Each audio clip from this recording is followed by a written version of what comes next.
All right, welcome. We got a feature Friday here. I'm really honored and privileged to welcome Nepherterra Estrada Best from Pride Communications. How are you doing?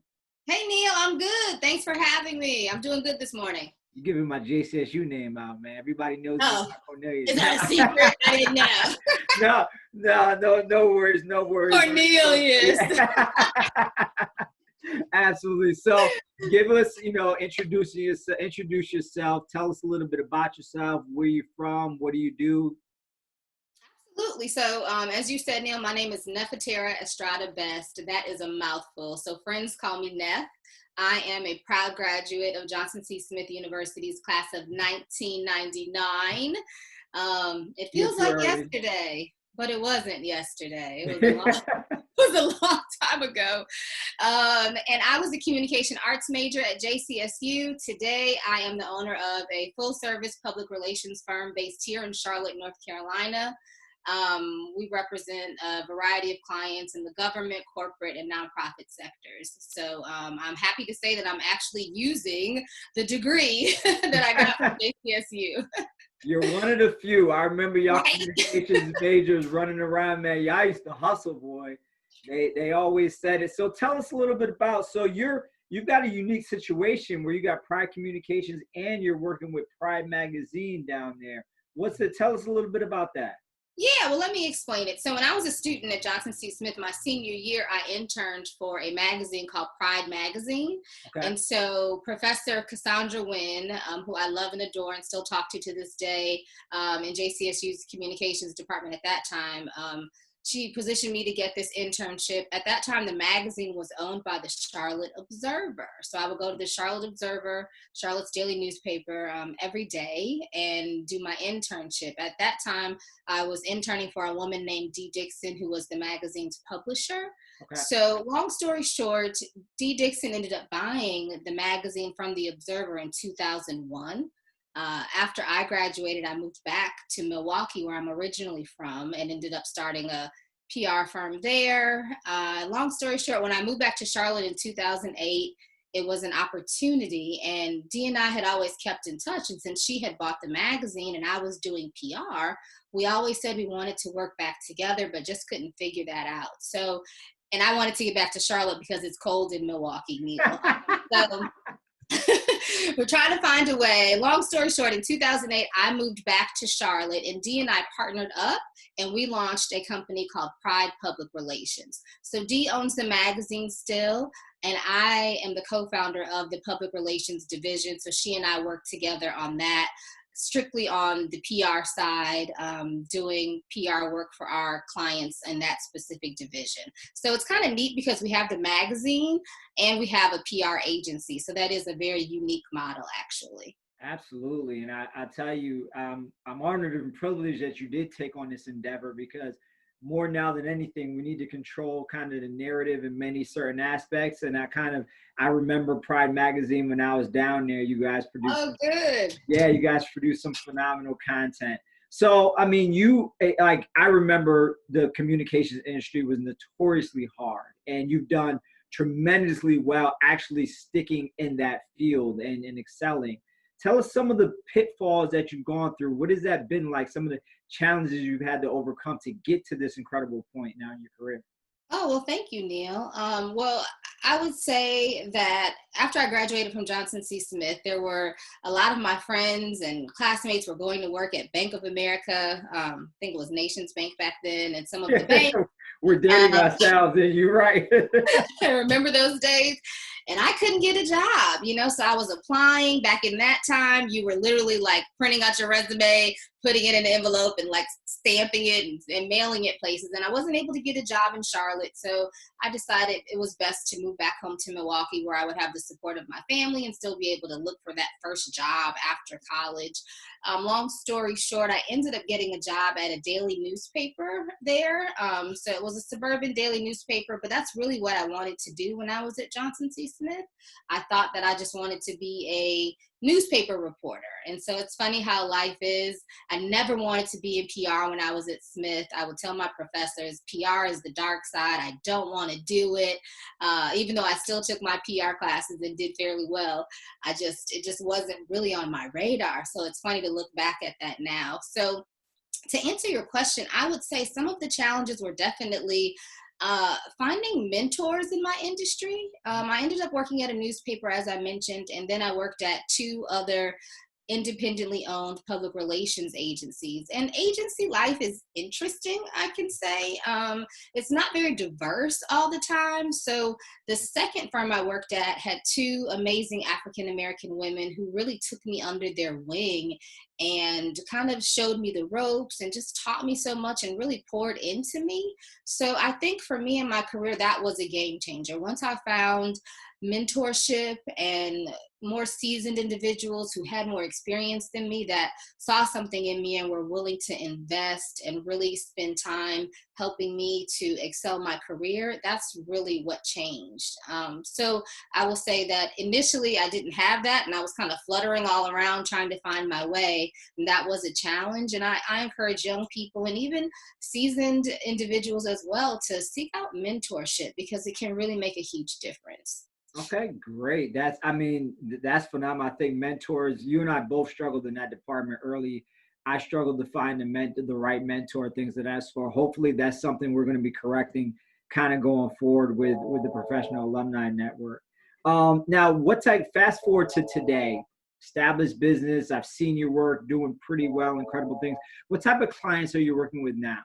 Yeah, that's a good question. I tell people our clients fall into 3 buckets, really. It's government clients, corporate clients, and nonprofit clients. Those tend to be, for whatever reason, the 3 areas that we excel in and that our clients fall into. So to give you examples of that, right now we're working with clients like Walmart and Wells Fargo on the corporate side. We're also working with organizations like Girl Scouts Hornets Nest Council, which is the local Girl Scouts Council here in Charlotte. We have a technology nonprofit called Apparo.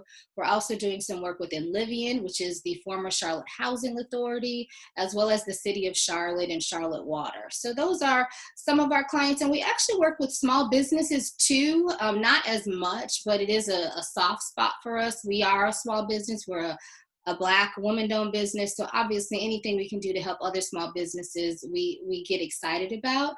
We are currently working with a local pharmacy called RX Clinic Pharmacy that's Black-owned, and also the Snow Legal Group, who you recently, I think you talked to Attorney Snow a couple weeks ago. He's a JCSU graduate, and his firm is doing amazing things and is positioned to do, to grow and to scale. So I'm excited for them. So we really have a wide variety of clients. And in times like this, I have to be honest, I'm very thankful that we do have that diversity in our client base.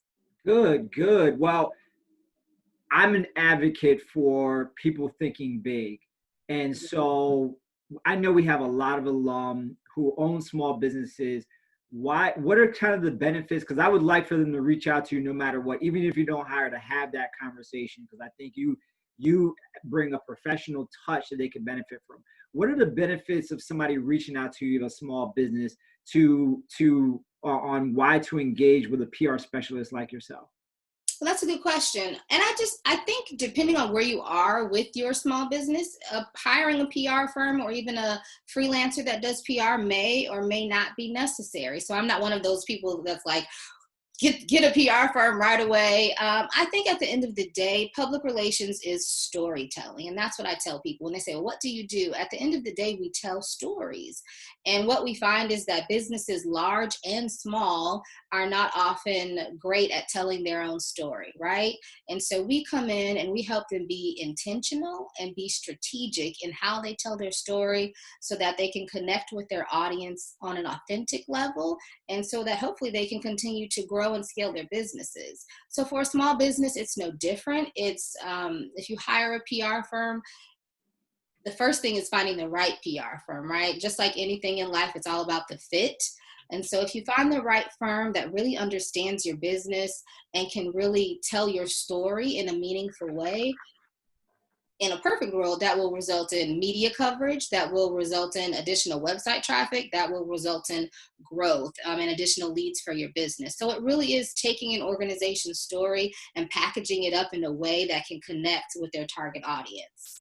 Okay. All right. Nice. I mean, I love the intentional and strategic, those two things really controlling the narrative. And any tips that you would provide to small businesses? I mean, we live in this really fast-paced snippet environment. Yes. How is any tips for small business on how to manage that narrative and control their story in this kind of environment? Oh, absolutely. One thing that I tell small businesses is be authentic, right? I think to your point, it's an interesting time in our country and in our world That's where, right. and I put something on LinkedIn that ended up getting like 25 shares, which is, I'm not on LinkedIn that much. So to me, that's interesting, but it was just sharing how organizations can basically support Black people during this time. And so Black is trending. We know that. So sometimes, however, I think when you try to insert yourself into a conversation or into the news that is trending, it comes off as inauthentic and fake, and people can see through that. And so I encourage our clients and anyone that I would talk to be authentic in your message. Be real, be honest, be transparent, because people can see through that. When you're issuing statements or just saying things on behalf of your brand that your brand truly doesn't represent, consumers are smart and they get it. And so that's my top advice, is to be authentic. And then back to just being intentional. Tell your story. Don't be afraid to write a press release. There's templates out there. I don't mind sharing templates with anyone who reaches out to me. Write your own press release and send that out to the media. You never know. It might get picked up. You might get published in a local newspaper or on a website.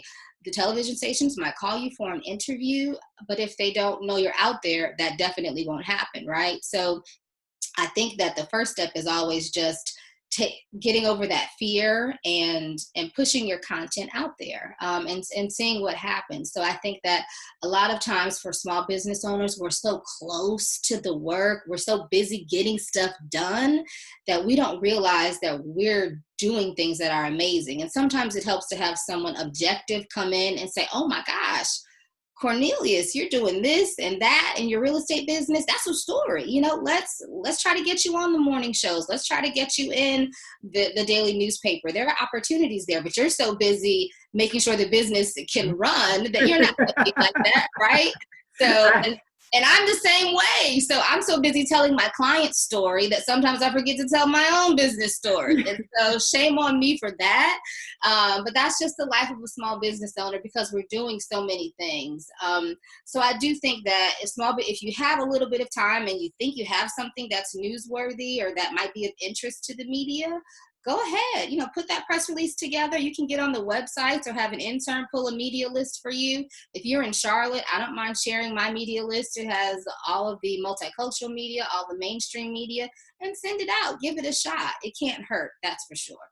Man, I'll be honest, this is blowing my mind. Anybody who listens to this in Charlotte is going to be like just fascinated on this stuff. So tell me this, in terms of now about you, in terms of what's your ultimate career goals, where are you looking to ultimately take the business? That's a great question. So a couple years ago, I launched an online platform called newsreleasenow.com. And so, as I mentioned, I'm passionate about helping small businesses, and just in my daily work, I do work with a lot of nonprofits, so that tends to be a soft spot for me as well.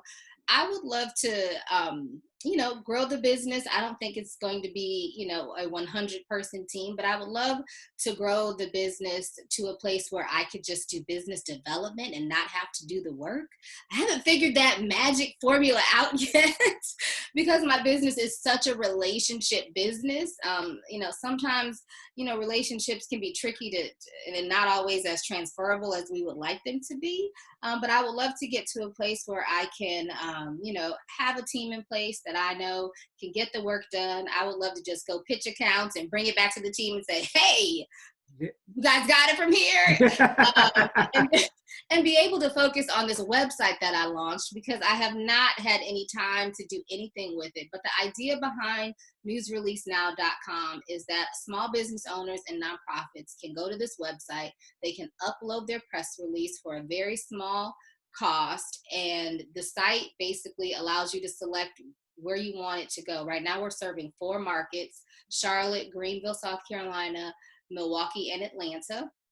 You pick one or all of those markets, and we'll push the press release out to the media in those markets or any single market on your behalf.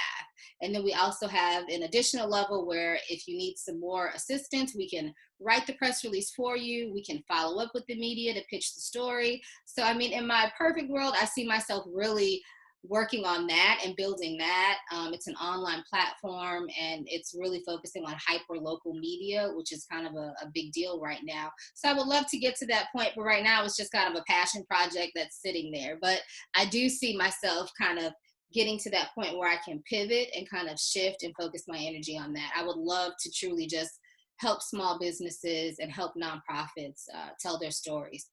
Well, I'm gonna put a 5-year plan challenge on your plate. We're gonna get you to the point 2025 that's fully sustainable, and we're gonna make sure the 20 they'll graduate if they come in. Yeah, the graduates coming in right now will leave in 2025 if they're on the 4-year plan. Right, the 4-year plan.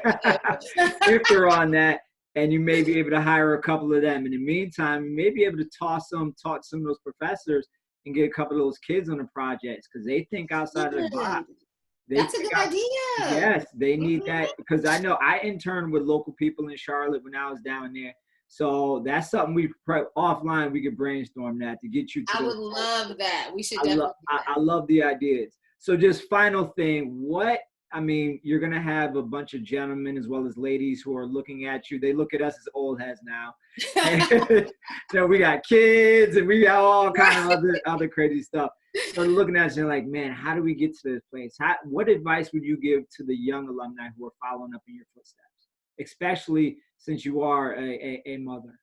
Yeah, I would say, work hard. There are no shortcuts. I know that a lot of interns that I've had lately seem to be missing that part of it. I think they want the accolades and they want the shine, but the hard work part, not so much. So, there are no shortcuts. You gotta grind. You have to build relationships. That's another piece of advice that I would say, just personal and professional. At the end of the day, it all comes down to relationships. And so just reminding people to build bridges, not burn them, because you never know when you'll have to call that person or reach back out. So, definitely invest in meaningful relationships. As I mentioned before, get a mentor. Again, I'm very blessed that my internship at Johnson C. Smith, the woman that I interned for, I ended up being business partners with. So you never know how things are going to come back around full circle. But she really was one of my very first professional mentors. So I would encourage young people and folks who are still students who are still at JCSU to really seek that out, seek out mentorship, and definitely try to get an internship. I think that getting that experience, as you know, under your belt is priceless. At the end of the day, my internship was the only reason I got hired at the newspaper that I worked at, which was my first job out of college. Had I not had that internship on my resume, I don't think I would have gotten that opportunity. So I think that is so important. And I think a lot of young people, if you don't have a professor or a parent or someone really pushing you in that direction, you'll just go through school, get your degree, and then you get out here and you can't get a job and you don't know why. And so get as much experience as you can. In hindsight, I wish I had many more internships during my time at JCSU instead of partying and doing some other things, but I was lucky to get one. So I would just encourage the students to, get some internships, get some experience, come out of that university with some real world experience on your resume. It will make a world of difference. Nice. Love that. All right. So how do folks get in contact with you if they looking for some PR advice? Oh, absolutely. They can email me at my Gmail account. It's misspr, misspr @gmail.com, or they can hop online on our website, which is pridepublicrelations.com. Then I'm also on Instagram at Public Relations Pro. So either of those ways is a good way to connect. All right. Well, I truly appreciate it. This has been a wonderful learning experience, even for an old head like myself. I mean, you dropped some true dimes, and I truly appreciate it. Thank you so much, Nat. Well, thank you. Thank you for all you're doing. I love this young professional or a JCSU alumni professional network. We're not young professionals anymore. I have to remind myself now that I'm over 40. I feel like a young professional, but I'm not. But I love what you're doing. Keep it up. I see it. I know that, it's a sacrifice. And so just thank you, Cornelius, for everything that you're doing to keep this movement and this momentum going. It's awesome. I appreciate it. Thank you so much. You're welcome.